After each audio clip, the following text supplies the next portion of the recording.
Pessoal, aqui é o Zé Rocha da Dália Capital e hoje a gente vai falar um pouco sobre dólar e bolsa de valores.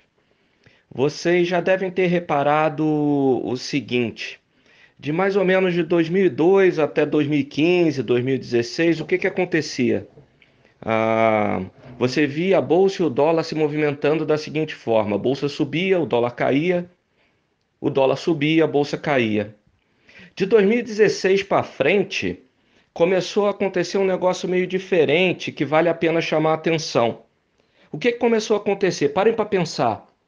Antes e depois da greve dos caminhoneiros, a bolsa estava aproximadamente 75 mil pontos e o dólar estava 3,30.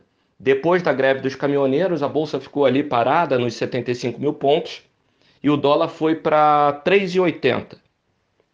Antes e depois das eleições presidenciais de 2018, a bolsa estava 80 a 100 mil, o dólar estava 3,85. A bolsa subiu para 100 mil e o dólar ficou parado em 3,85. Antes e depois da reforma da Previdência, a bolsa estava aproximadamente 100 mil pontos, o dólar estava R$ 4. Depois da reforma da Previdência, a bolsa foi para uns 110 mil pontos e o dólar foi para 4,30. Quando você vê uma mudança de padrão tão grande por um período tão longo, a pergunta que a gente se faz na Dália é a seguinte: o que está acontecendo de diferente? E a resposta disso, na nossa opinião, é a seguinte: isso daí é muito relacionado com o tipo de política econômica que o Brasil passou a seguir depois de 2016.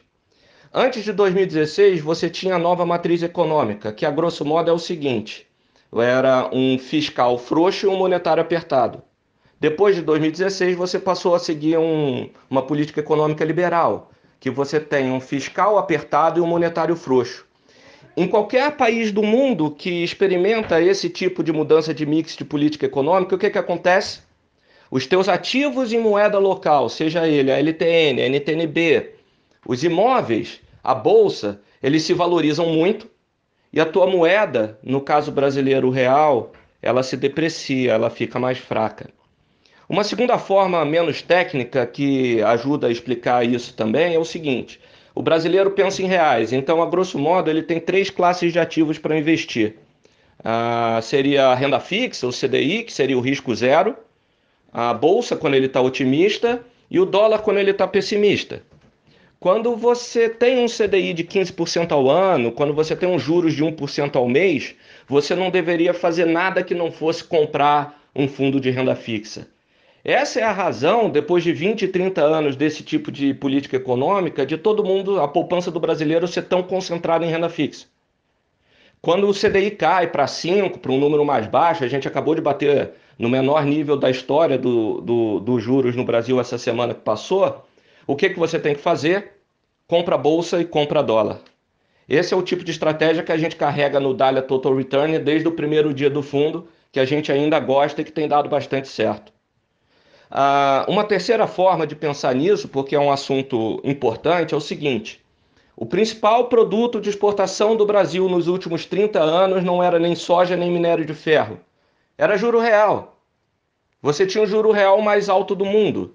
E isso atraía uma série de capital especulativo do mundo todo que entrava aqui única e exclusivamente para comprar título da dívida pública, fazendo o dólar ficar permanentemente muito baixo.